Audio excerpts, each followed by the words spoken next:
Listen. Yeah! Yes, God! Oh. Get that out of there!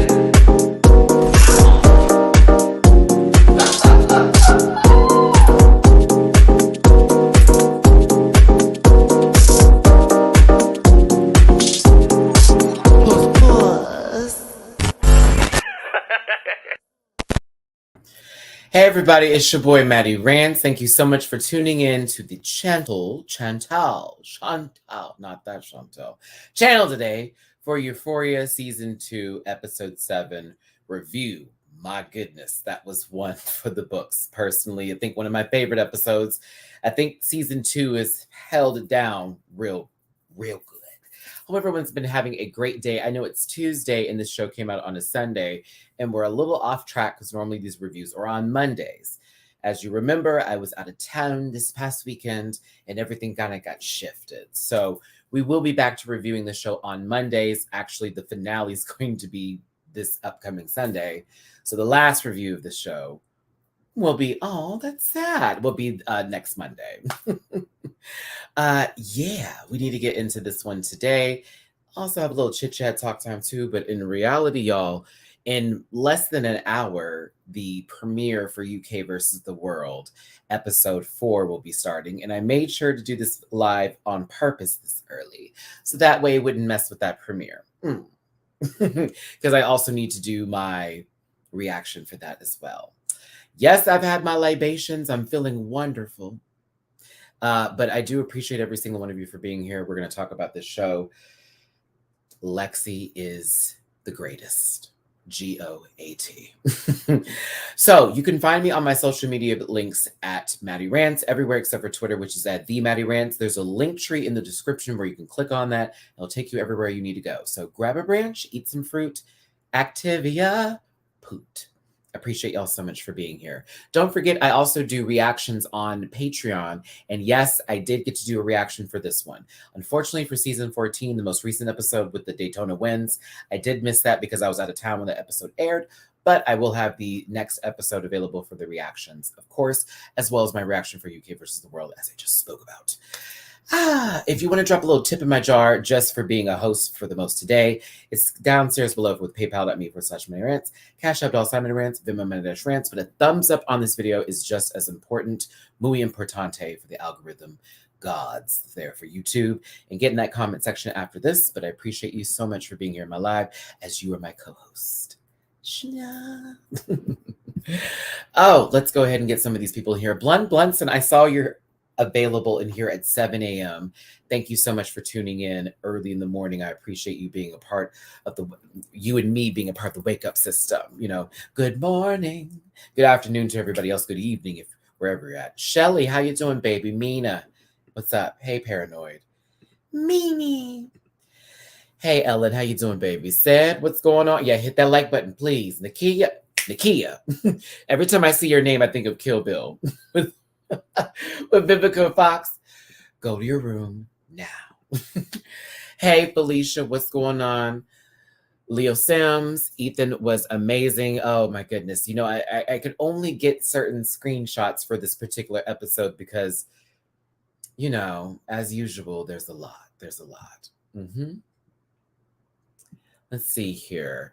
I'm nervous of today's episode of UK versus the World. I am as well. Devin, what's up? Hey, Maddie, hope you're doing well. I am. Thank you. I haven't been here for a few lives because of school, but I finally made it. Well, welcome back, babes. Banyo. Ethan won this episode. Ethan showed up. I hope Kat knows what she's missing because he was definitely giving it, okay? Blurred Awakened. Hey, how you doing? Yasin, how you doing, babe? Love, love, love. Yes, it's February 22nd of 2022 on a Tuesday. Let's go. Nothing but the good vibes today, children, okay? I paid rent today. Thank you. And my storage unit, okay? Bills were paid today. We had to do some things. Here we go. Still waiting for the sequel movie for Nakia versus BB. I know we want Zendaya to be casted. Everyone's talking about it. Did Lexi out Nate? Trigger is, I think, what happened with that one, especially over the father. You know what I'm saying? You know what I'm saying? You know what I'm saying? Who wants 2 tacos? Me. Actually, I low-key think I'm going to get tacos after this. Yeah. Not Nate's an activist now. I am concerned. Hi, Real Havana. Hi, Maddie. I want you to know I binged season 1 and 2 of Euphoria because of your reviews. Oh, I'm glad you are on the Euphoria train. I've seen my roommate actually start watching Euphoria too, and a couple of my friends have gotten onto it. Like, oh, Matt, I heard you talking about it, and I need to start watching it. I'm like, yes, it's a good show. It's got picked up for season 3 already. Let's go. Probably gonna do a taco cabana. Feeling a little taco cabana. Yeah, very that. It's a local treat out here in Houston. Okay, let's get my shared screen popped up here for the kids. So that way I have a little visual representation while I talk about the show and review it together with you. As I shift my body in this direction, so that way I'm not completely out of the camera. This is Euphoria Season 2, The Theater, and it's double. Episode 7, live review. Don't forget to hit that like button while we're here, kittens. If you want to drop a little tip in my jar for a special shout out or in the super chat, please and thank you. But the live section, I will be definitely highlighting a couple of comments. So here we go. Let's see here. I thought this in the middle of my reaction. You will probably see me say it out loud. But I said, how did this get approved? But thank you for approving it because it was everything. Oh, goodness gracious. It's a lot. Ethan is more open than we thought. He was able to do roles Nate would never. You mean be an honest human being, a decent person, not a disgusting piece of It's 7 minutes in, I can swear. The preview for the finale, I'm a little scared for Fez for sure. If Fez is in trouble based on, I'm seeing his face hit the ground. I don't know if that's just like, you know, how they do a little fake out moment with these shows, but I'm very, very nervous for Fez. And why didn't Faye just spill the beans? Or maybe she already has. But Ashtray saw what was going on. Nervous. Let's see here. I need Fez to not go to jail. That part.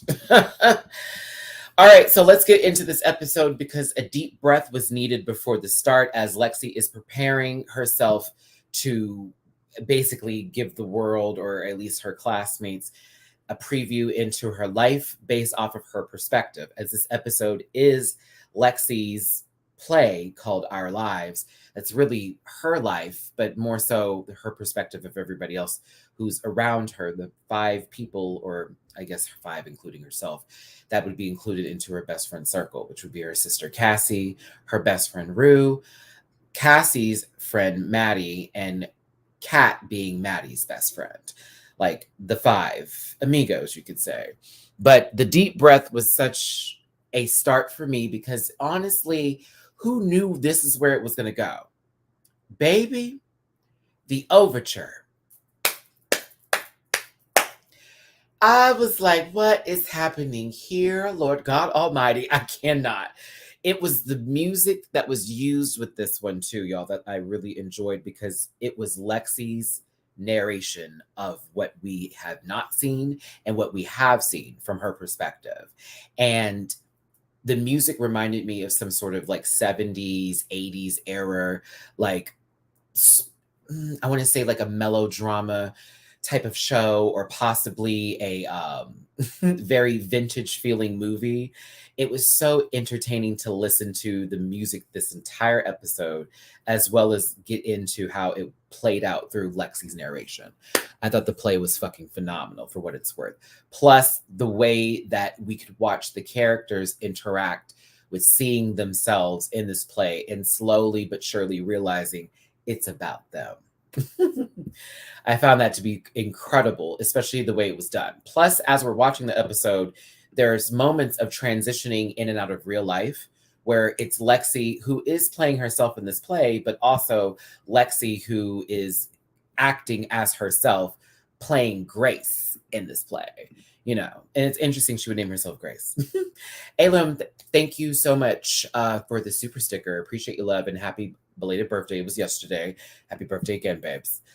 Thanks again for tuning in. Hit that thumbs up. 106 of y'all in this live this early afternoon. I appreciate you for being here. Let's go. Honey, the play was on it. I want to know who had the coin and where was it deposited. I need the bank because, bitch, they were doing things in this play. There was rotating moments. lighting, production, quality. It was there. This scene where Rue's mother is having a conversation with this woman in reference to, oh, I can't believe he died so young. What are you going to do? Did you have life insurance?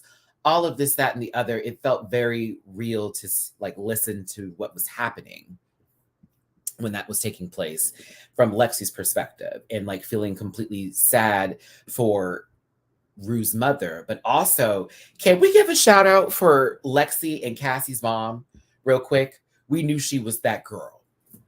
We knew she was that girl, y'all. We knew she was that girl. We knew she was that girl.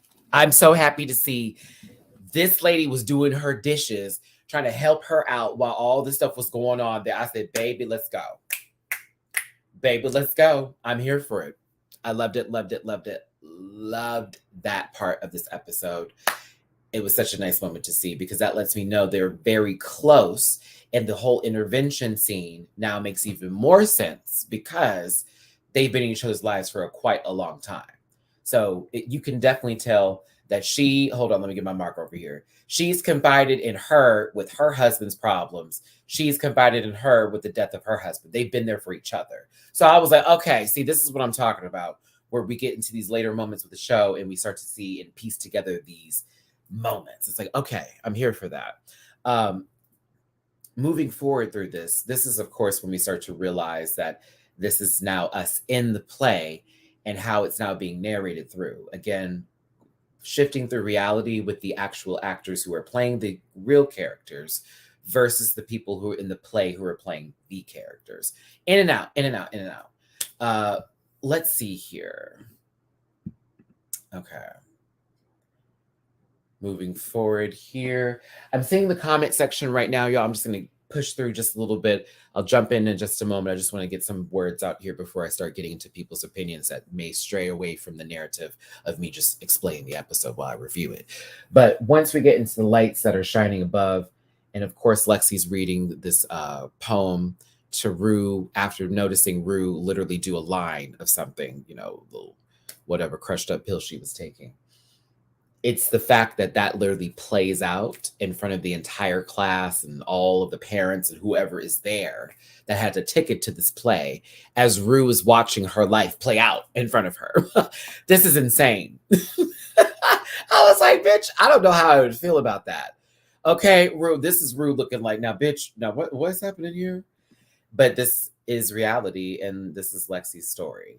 Now, of course, Jules and Rue aren't talking ever since the intervention situation happened. So, it's a lot, but they want to talk to each other. Notice how Elliot's not sitting with Jules. Notice how Elliot was sitting like way in the back somewhere else. Yeah. Things changed here. Hey, Darian, how you doing, baby?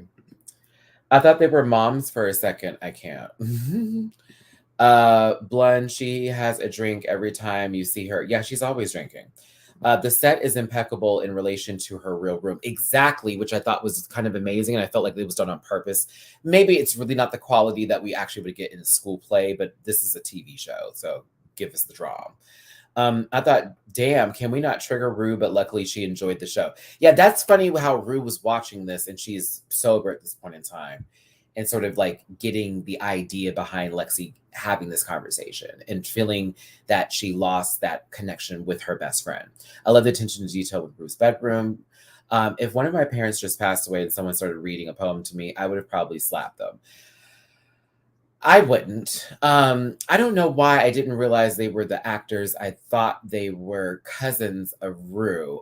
That's the thing, Dawn. It was in and out of reality and the play, like how it started from the beginning of the scene where Rue is, of course, reading, or you see Lexi stepping up and you see her sister talking to, relatives, this, that, and the other. Those were not actors. That was actually the reality of the scene.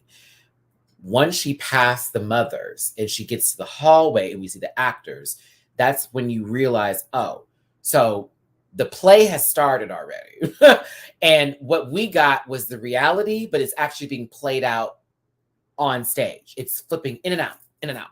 So it's a little bit of a mind fuck, but it's also one of those moments of narration to let you know that this is so much Lexi's play excuse me, it's not so much Lexi's play as it is everything she's already been through that we may not have seen. So yeah, very much that. What an amazing production. Reminded me of Glee a little bit. The nostalgia was real. Yeah, especially the backstage scenes with her running back through and being a little bit of a tyrant. I loved it a lot. Moving forward here, her stagehand is giving the best that she got as Lexi goes through the character works. And this, of course, is when most of the girls realize that this play is absolutely about them. As Cassie's character is presented as someone completely different, and Cassie's realizing with her being the bitch of the universe, I hate her so much. I hate you, Cassie. I really do. I do not like your character anymore. I wish you nothing but the worst. I wish you nothing but the worst. Shout out to the actress Sydney Sweeney here. She's where you're doing God's work, baby. You're acting your ass off. But child, I cannot stand your character. Cannot stand your character. Then we find out Maddie's doppelganger in the front as Maddie's now going, oh, bitch, wait a minute. Oh, bitch, it's me? Honey, Kat's character. I know Kat was like, no, what? Why am I in this one? This was kind of a gag just to see it. Oh, that water was necessary. I lived for the way this was written. I loved how it was performed, but also it was the fact that they're just watching each other play out on stage. And it's like, oh, child, this is a lot. So once the scene is sort of set, oh, child, Rue's doppelganger now, baby. Zendaya's like, she could never. Zendaya was like, she could never. She could never.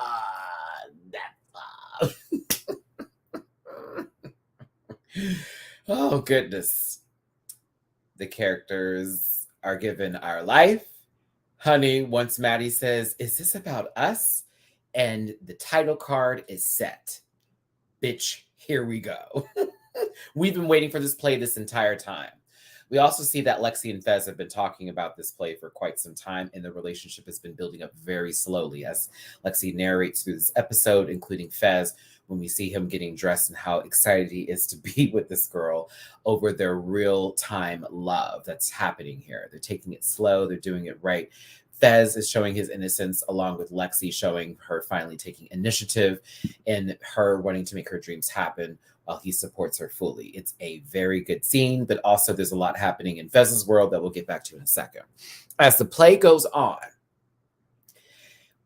more and more details are revealed as Lexi is not only giving her sister a run for her money as well as her friends, but also sort of putting herself out there too about explaining things like puberty and all the frustrations she went through with seeing her sister blossom so quickly and her not so much, and how it affected her with how they had their conversations and dialogue with each other.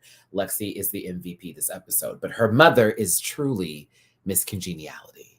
As her mom is sitting there, low-key, possibly drunk, but either just really excited, but I think she's tipsy. She was living and breathing for the whole entire play, feeling every single emotion, but also watching herself up there as one of the male students was playing her in a wig. She was living for her daughter's stage play production. Again, like we talked about, Lexi is showing her ass in the backstage by being like, girl, get the fuck over yourselves. We're doing this play. We have to do it right. And she continues. Mitch is about to lose his job. He's about to lose his job. It's either Mick or Mitch. He's about to lose his job. Honey, he keeps on being late for the lighting. Get it together.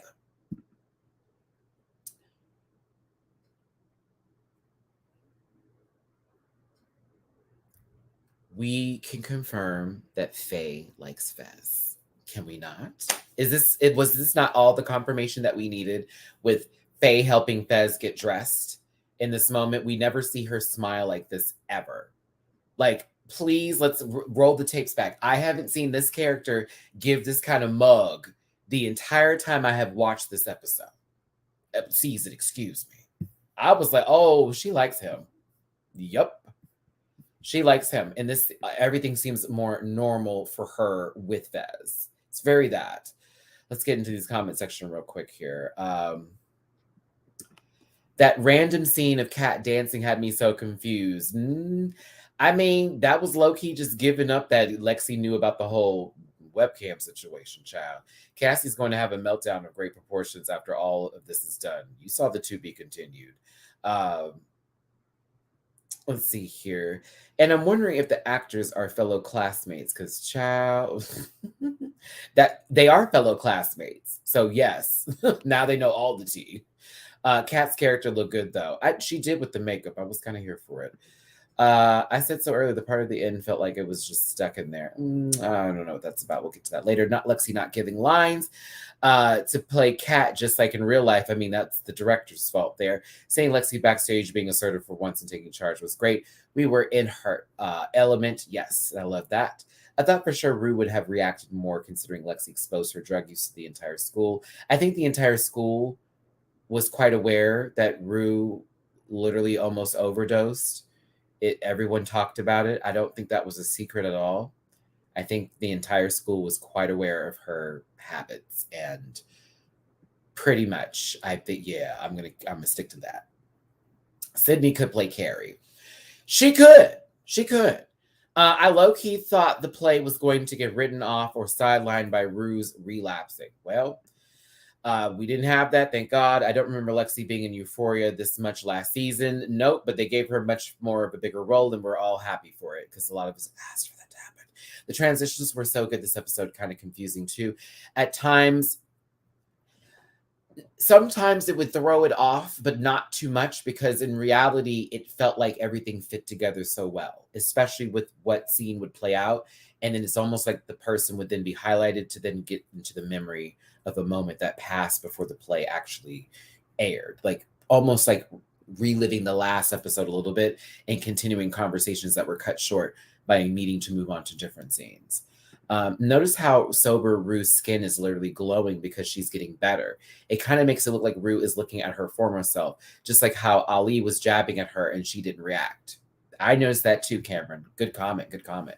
All right, let's keep moving forward here.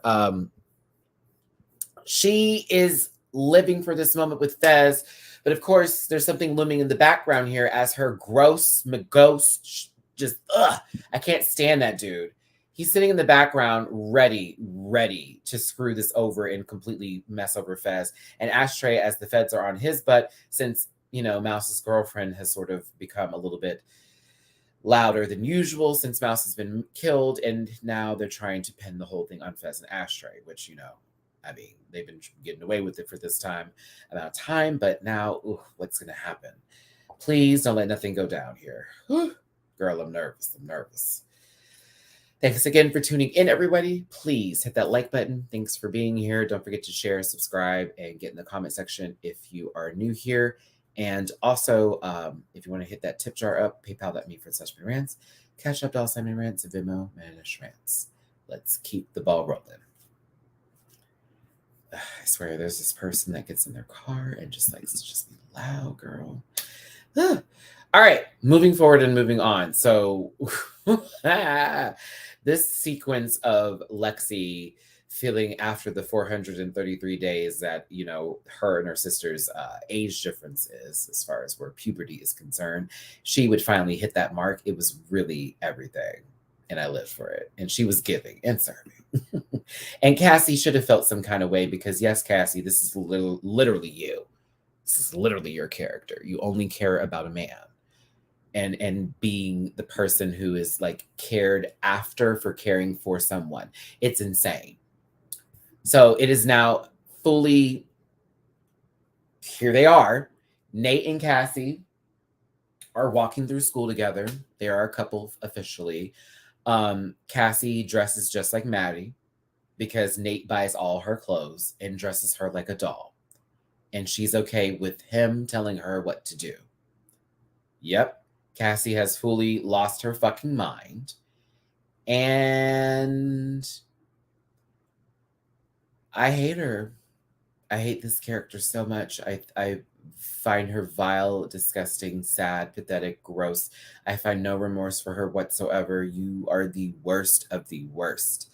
I hate her so much. I hate Nate, but I hate Cassie more because Cassie knows every thing she is doing. I had to cut this picture in half because when she walked into school, honey, let's be real. Cassie would have never made it past the second door in a school dressed like this at all. Girl, please. The Tiffany necklace on her doesn't shine as much as it did on Maddie. Period. Period. I cannot stand. Ugh. Gross. Gross. Gross. She's lost it. Like, there is no coming back from this. There's no coming back from this for me, honestly. Nothing. I can't see anything for her. I'm so sorry. Like, Nate, we already know Nate's gross. I'm just being real. We already know Nate's gross. Nate's been gross. He's ew.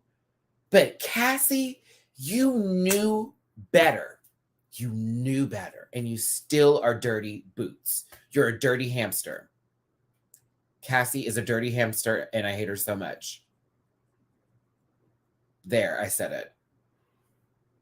You're a dirty hamster, Cassie. Gross. And she's going to go deeper next episode, that part, because if she fucks up her sister's play, I hope Maddie...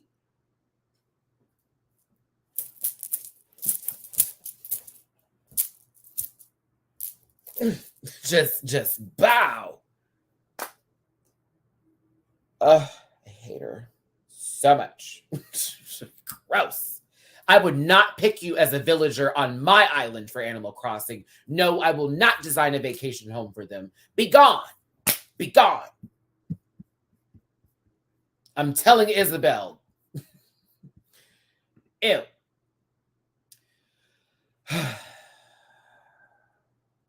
Maddie, I want you to do the Lord's work.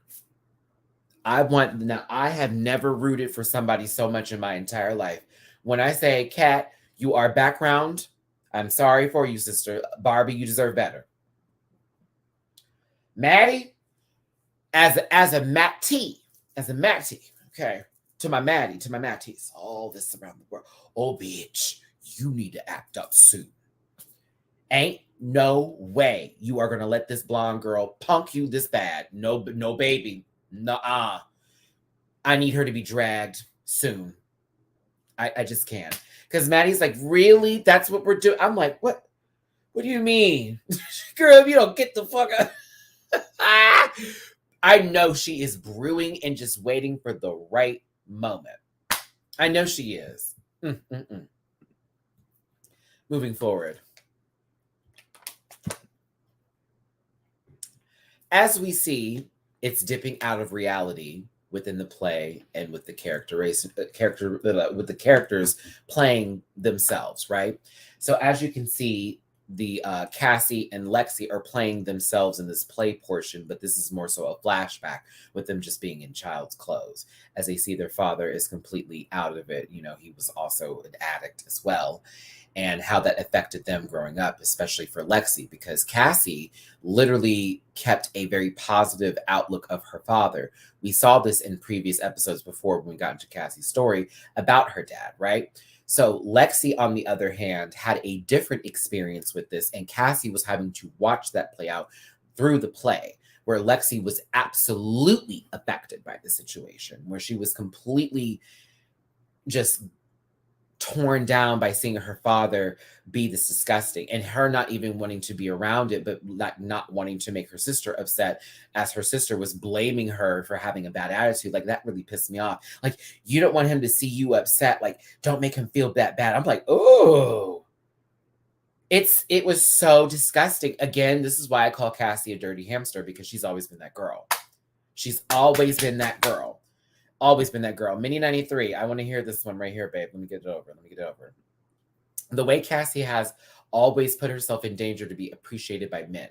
It's just so sad and alarming. She needs to stand up. Stand up. Everything about her I hate. Just, she's the one that would lie for Nate. And that's what makes me grossed out by Cassie.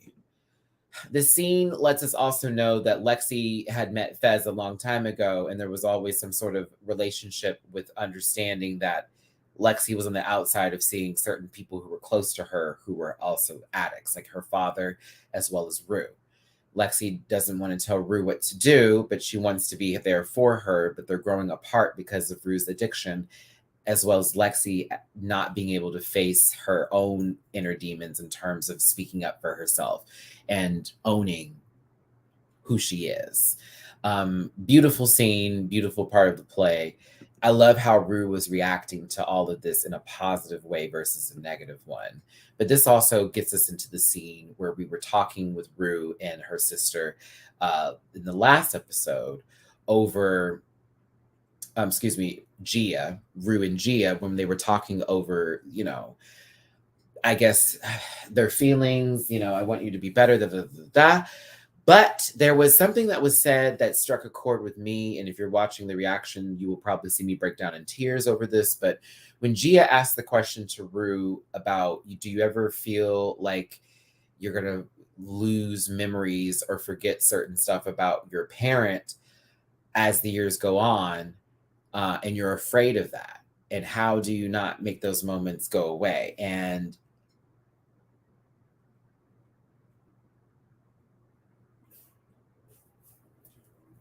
I hate that I can't even get that out without even thinking about crying.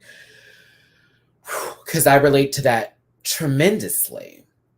Just tremendously. I related to that moment because it's something with myself where I go through moments of thinking about things with my mom all the time. And I try not to forget certain stuff. And I have like flashbacks of certain things that I went through with her and things that I remember seeing that, she wasn't even aware I was in the room for, you know what I mean?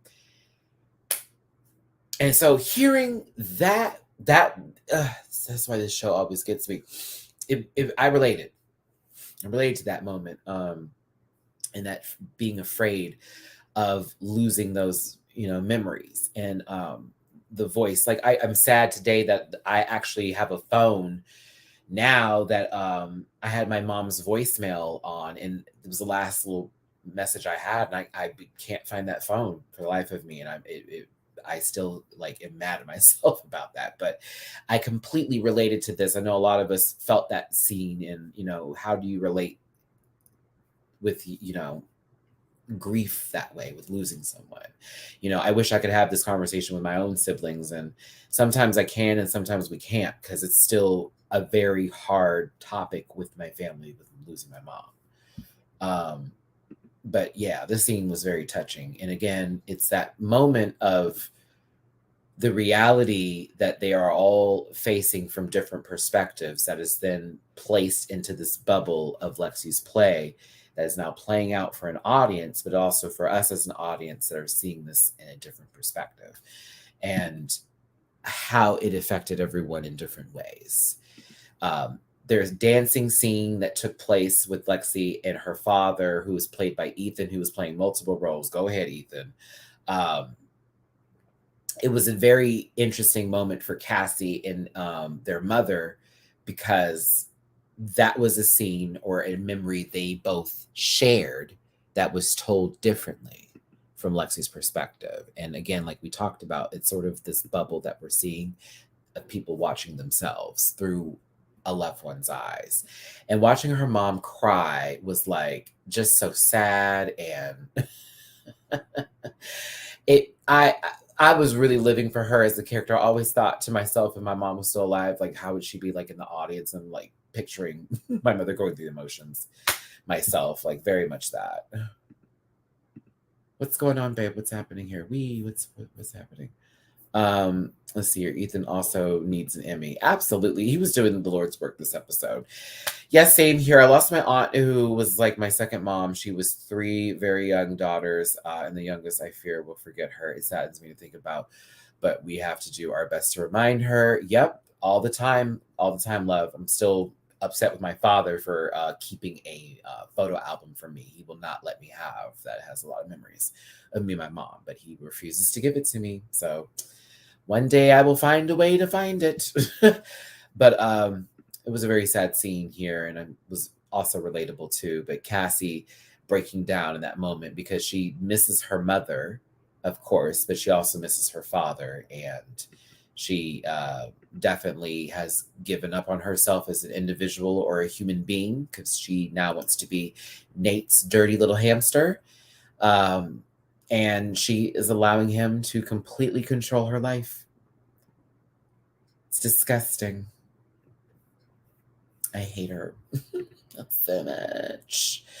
Thank you so much for sharing, connecting with us too, Maddie. I hope you continue finding peace and feeling so much love. Thank you, Jamie. I'm an open book for the most part.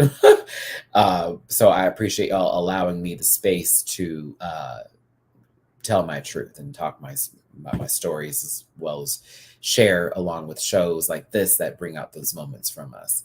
Hope you get Maddie at least access to copies of the photos. No. He likes to say he's a nice one, but he's not.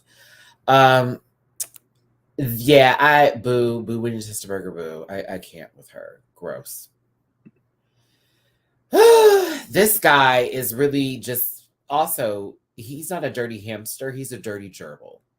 So the dirty gerbil that's Fez's friend is really trying to tell Faye, like, act cool because it's about to go down today. But Ashtray, who has finally awoken from his slumber, now realizes that BS has hit the fan and this mother is doing something crazy. Now, he probably don't know what's up, but maybe he heard a little something. Maybe he got a little inkling what's happening. Maybe Faye told him what's going on. I don't know. But Ashtray knows something's not right. He grabs what he needs to grab, but Fez is on his way out the door to go see his baby Lexi's play, as Lexi's been waiting for him all night to show up. This is too much. It's too much. It's too much. Lexi goes over her first time smoking and it not being her thing, and her realizing in that moment when Rue and her were together and Rue tried to get her to smoke, that was like the beginning of that separation. Now, not the ashy sense was tingling. I can't. The ashy sense was tingling. Where was that sensation when you went to the bathroom, my God? I mean, possibly. Why is Fez so late? Makes me think those scenes take place in the past. You know what? That's interesting you would say that, because as we talked about through the episode, a lot of those scenes that were like this one here took place prior to the play taking place. It's a good observation. Now, Rue's mother was a real one here, because I'll be honest with you, I think Deborah would have gave me this conversation if I was at that point. This one right here.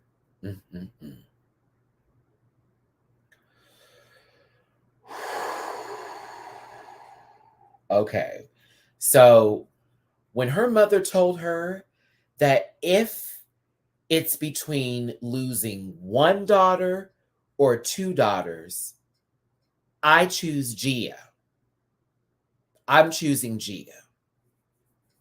Because if you want to go ahead and just lose your life and just give it away, that's fine. Go ahead and do it. I've tried. You don't want to do this anymore. Called her a CRACK head, y'all. I was scared. I was like, what?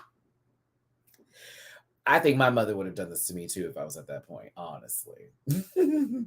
I do remember me and my mom having a conversation when she realized that the use of La Ganja wasn't going away.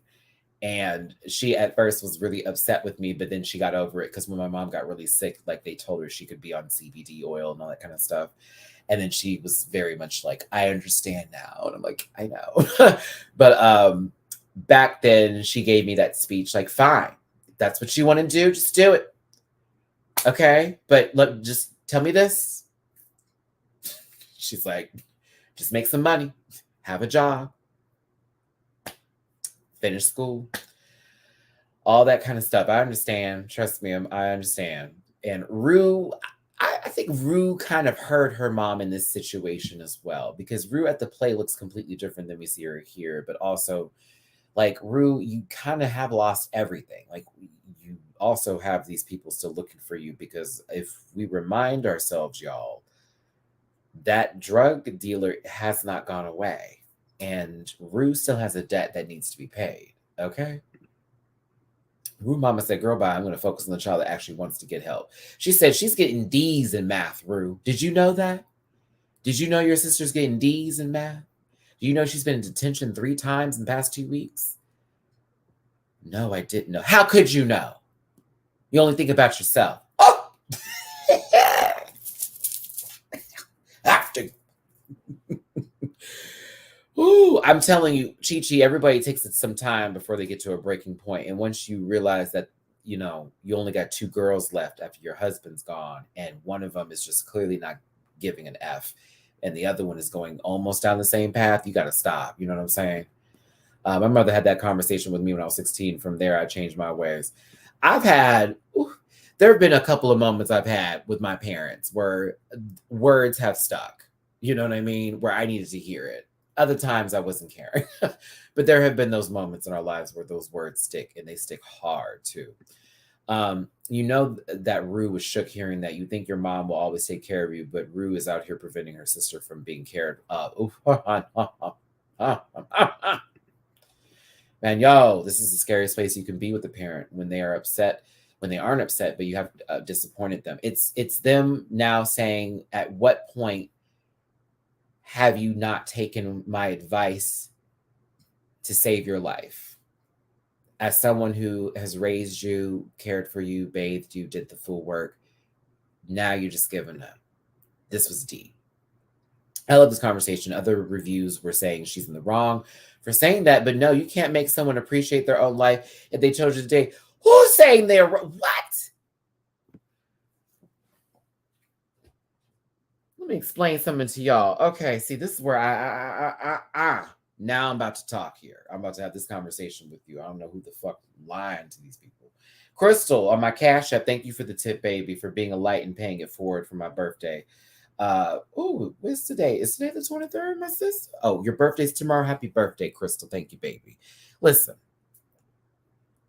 what was wrong? What is wrong with someone being honest when someone needs to hear it, no matter what place they are in their life? Let me tell you something. I don't respond to the fluff. I don't respond to people babysitting my emotions and my feelings.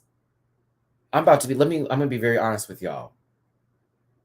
Okay, this is gonna be a little tough, but I've talked about this before, but I'm very open about this because as a survivor of suicide, I speak on my experiences to save others who don't need to take any bit of the path that I've taken, because your life is very important.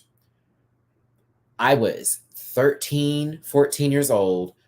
We were having to move from this very nice house and going to live somewhere completely different. Everything was about to change for my life. All my friends gone. Everything was about to change. I was going through my own issues with wanting to be open about myself. And I couldn't because I was always met with verbal and physical abuse. And I thought I was about to lose everything. I was literally hanging from a ceiling fan with my feet touching the end of my sleigh bed that I was on, ready to just let it go and be gone. When my mother walked through the door and saw me in that same position, I will never forget that feeling. I will never forget it.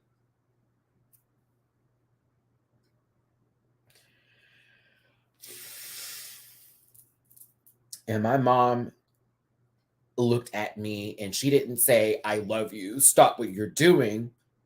My mom said, "So you're just going to leave me here?"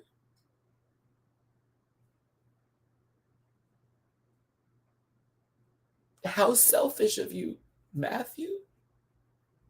And she closed that door.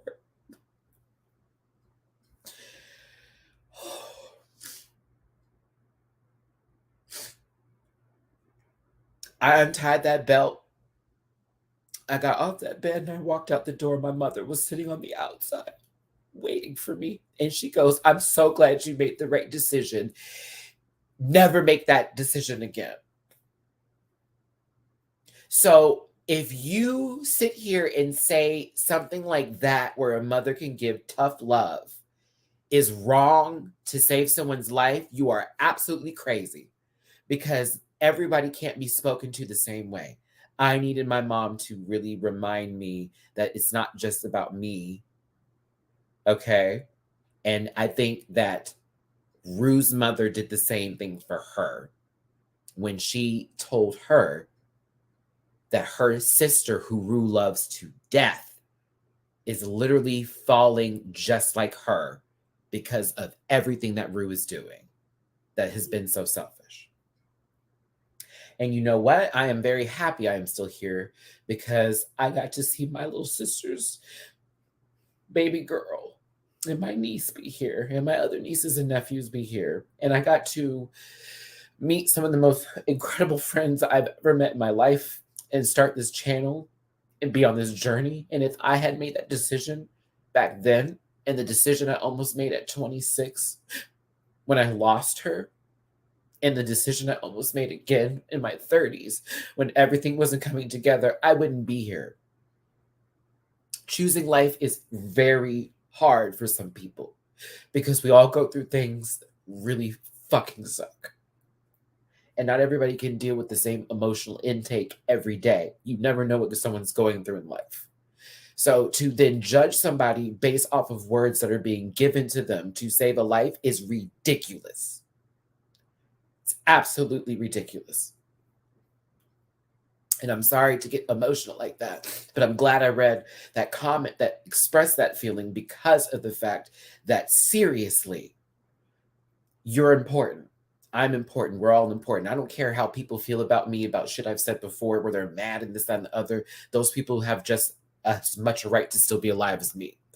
Do you feel what I'm saying? And have their opinions and feel their ways and be wrong in those opinions and me be wrong in mine or whatever the case may be. But like, it takes time for others to really catch that love for themselves and then to be able to just live in it. Okay. So I'm never going to be ashamed of what I've been through because it made me me. And I've showed that, and I've been very vocal, and you've actually witnessed me in many occasions express as well as live through it. I've been the real one, okay? So thank you for listening to my story here about this. But that's why this scene touched me and made me feel good, because I know a good choice when I see one, and I think Rue is starting to make a better decision here.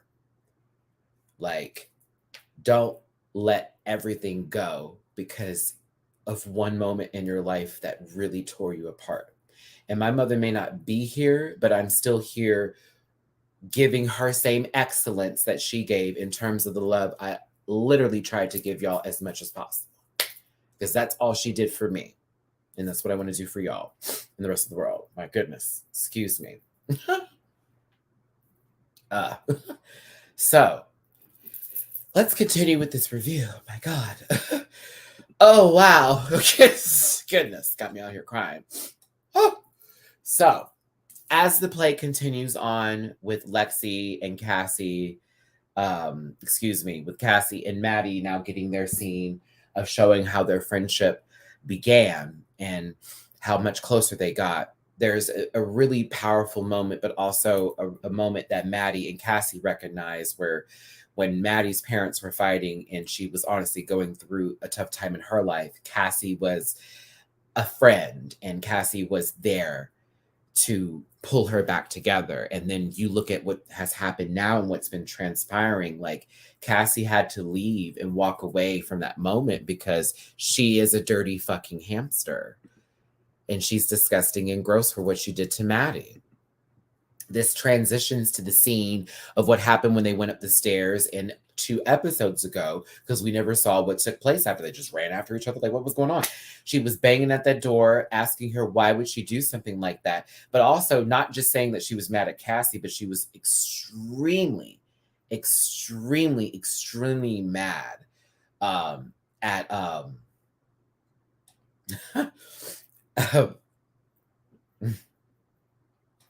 I'm sorry. I'm reading y'all's comments, but also trying to get through this review without boo-hooing. Sorry. Give me a second. but extremely upset that she would make a decision like that after everything they have been through. It's absolutely ridiculous. And my heart broke for Maddie in this scene because she's so mad at Nate for taking literally everything away from her, but also for Cassie for playing into this shit. And Cassie, you are a dirty fucking hamster, and I still hate you. But I will say, Sydney Sweeney, this scene right here with you in the bathroom is Emmy worthy. Girl, tell me y'all haven't been this person trying to get your shit together in the bathroom. Everything's okay. Everything's okay. Just tears falling, trying to smile. I'm all right. I'm all right. I'm all right. Nothing hurts. Nothing hurts. It was insane and it was incredible. And I thought this was good work. This was great. This was great. I'm not showing too many pictures from this scene, but Nate has some real issues with his father and Jules, because the scene transfers from Jules coming to Nate, where Nate's about to do something to Jules, to then his father then coming up behind him, and it being his father. Actually, I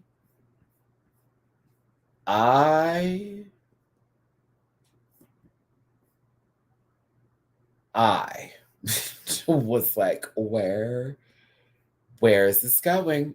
And why did I need to see this? I didn't need to see it, but I saw it. I did. It seems Maddie is going into another stage of her life and going somewhere outside of where she's at, since she's no longer going to be working as a babysitter for the lady who she was with, which I was like, huh. And I was kind of sad because I was starting to enjoy their friendship. But then I realized that Miss Mama gave her the dress that she's been seeing her wear this entire time. As of course, she's been known, she's been doing it. But Maddie's pretty happy with that, I guess, newfound freedom that she has. Cassie being a tyrant in the back is still funny. Mitch, please get the lighting together. What's wrong with you, Mitch? Yeah, Cameron, that was literally, that scene did that for me. I was like, Maddie's moving. That's definitely confirmed. When the letter said, "Don't look back," it also made me feel like Maddie's about to do something crazy. But Ashtray is about to do something crazier. Honey, when he grabbed that knife and sat in that chair like puss, bitch, just like that. Ashtray sat in that chair like puss. I'm nervous.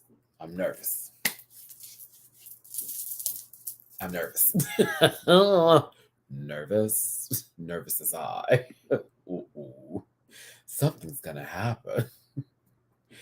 Woo, sis, please get this man. I hope he gouge him. Okay. Fez is still not there. It makes me so nervous for Lexi. I hope she doesn't take this against him. But this scene in particular, I think, was the highlight of the episode for me, as Nate's masculinity was put on display / sarcasm. The entire "I need a hero" dance break with Ethan was probably one of the best scenes I've seen on television. Probably because Nate deserved to be embarrassed this way, how literally he's done everybody he's ever come across. Like, you have done nothing but make people's lives a miserable hell. Like, honestly, this was everything. From the streamers that were supposed to represent, see you Monday, to the giant, like, punching bag with the medicine balls put to the side, and he jumps on top of it. All the gyrating, all of the work, it was just a lot. And Ethan was cutting the fuck up. This was everything. Everyone's laughing at you, Nate. They're all gonna laugh at you. They're all gonna laugh at you. That's a Carrie reference for the girls that don't know. Everyone will laugh at you. Ronald Rudolph, for you, Maddie, you are loved and so happy. Thank you, baby. I appreciate you. Thank you for that. Thanks, babe. Cassie, of course, being the person who she is literally The dirty hamster is watching her master basically be humiliated, and she is trying to figure out how can she not be in trouble for her sister humiliating her master. Homophobia was suspended for the scene. The Council of Gays made an exception. We all did, because he deserved it. We all did. It was like, oh yeah.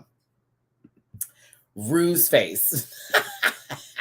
For Nate to say, ugh, that's so homophobic. I couldn't believe Nate even fixed his mouth to say that shit. It was like, really, girl? Oh, okay. That would have been me. Really, girl? Really, girl? Nate has fully been embarrassed, and Maddie and Kat are living their best lives watching the scene go down. Lexi is amazing, and everybody is living. It's a standing ovation. Ethan, not Ethan did so well, I'm calling him. Nate left embarrassed, said, Cassie, get your shit, or I'm actually probably going to throw your shit out. You can't stay with me anymore, and leaves. And leaves Cassie there by her lonesome all over again. 194 of you in the room, hit that thumbs up button, please.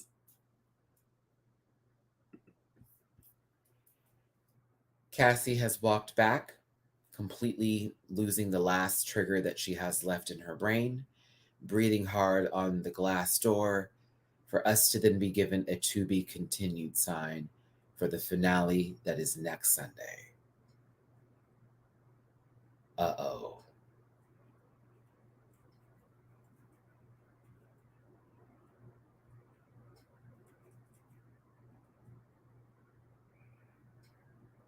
Something wicked this way comes. And that, kids, is our review for the theater and its double Ep.7 live review.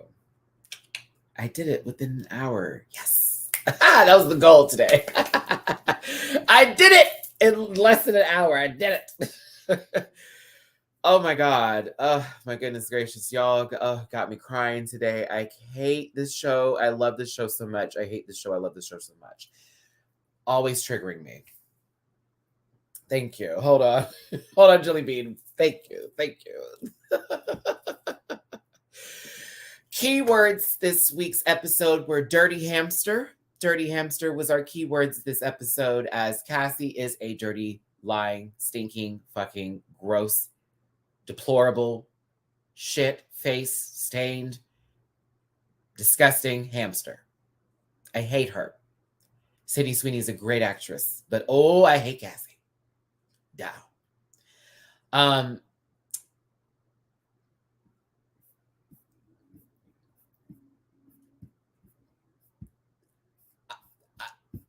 I'm almost out of words here today. As a lot of y'all said, a lot of really wonderful things in my live chat, and I appreciate that. Today, I'm always nervous sometimes with expressing myself, because people think sometimes folks use their own traumas for views, and I don't believe in that, because my story honestly is fucking crazy. If I ever get to tell it, if it ever gets to be in any way put in a book or in a movie, it certainly would be entertaining, but also very insightful into my life and why I am the person that I am, because a lot of things took place to make me here today. And I'm happy that y'all were able to listen to that story, but I had to tell it because just to hear anybody saying something like the way someone talked to her was wrong, how it was written in a scene like that is ridiculous, when in reality, those conversations happen to save lives. You have to have tough conversations to get people together, because not everybody can hear you. Sometimes everything starts to sound the same, and it doesn't matter anymore when someone says, I love you. You need to hear, I'm going to let you go. I'm never going to talk to you again. You give people ultimatums sometimes to remind themselves that you can lose everything on this earth by making the wrong decision. So yeah, If y'all have any sort of qualms or sort of bad feelings or negative thoughts, please reach out to suicide prevention hotlines. Please reach out to friends. Please reach out to loved ones. Tell someone what's going on. Say something. Do not be quiet. If anybody can tell you anything right now, it's me. I'll be very real with you here, in all honesty. Unfortunately, some people find vulnerability to be negative, but I promise you it's not. It's actually one of the healthiest things you could ever do. And it's probably the thing that will save your life and many others, because a closed mouth can't be fed, a quiet soul can't be nourished, and eyes shut will never understand. You got to be open to certain things. You have to be open to a lot, Be present, be in the moment. Everybody is here. We are all on this earth equal together, child. We're all in different situations, though. We all have different pains and different things that we are facing, but we still got days to see. We still got time to keep, and we still got roads to walk. Roll, run, slide, or Eureka dip, okay? That's all I got today, kids. All right. Thanks for tuning in. I appreciate y'all so much. I will have that reaction out for Euphoria a little later on today. So if you're on my Patreon, that will be available to you. You'll see me cry in real time. Again, as I did now. But also for UK versus the world, I think I'm going to take a little break today after this, because this was kind of emotional. This is a Violet Chachki shirt. Yes, it is Keebler Carter. This is a Violet Chachki shirt. But I think I need to take a moment away from social media. Just a second to take a break. I'm going to try to watch the episode a little later. I'll record my reaction for that too. But tomorrow we'll be doing the review for UK versus the world. Okay. Awesome. Thank you. I appreciate all your kind words. I appreciate all the love that you have shared with me today, as I shared that love right back with you. I wouldn't be here without you, and I certainly appreciate every single one of you, and I hope you appreciate yourselves too. Thanks again for tuning in. Hugs and kisses, my best love and wishes to you. It's your boy Matty Rants. Don't forget to follow me on my other social media pages. We're almost to 20K here on YouTube. Let's make it happen. I love all of you too. Promise. I will see you tomorrow. Bye. Listen. Yeah.